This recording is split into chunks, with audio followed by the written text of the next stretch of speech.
This week's question is a question I deal with far too frequently.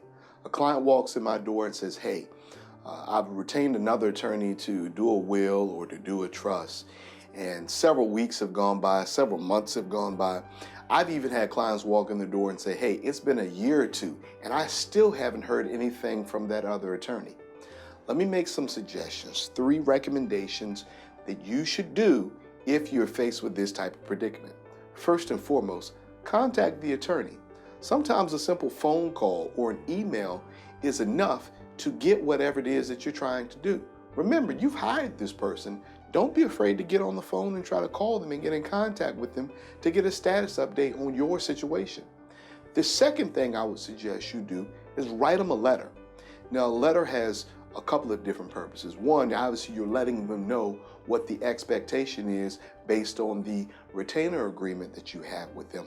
But more importantly, you are documenting what has taken place so that if they don't act in the manner that you had expected them to act, then that will be documented in letter format. Now, third, certainly not least, is to file a bar complaint. All right. Now, as an attorney, that's the one thing that I really don't like to hear. But the reality of the situation is this: if you hired an attorney that has a duty to look out for your best interest and do the work that they were hired to do, then they're supposed to do that. And if they don't, there are consequences and repercussions that come along with that. So contact the attorney, send them a letter, and last but certainly not least, file a bar complaint if you don't get the action that you were expecting. Now, thank you for everybody that submitted questions this week.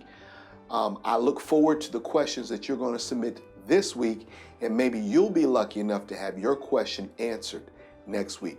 Stay tuned. Look forward to hearing from you soon.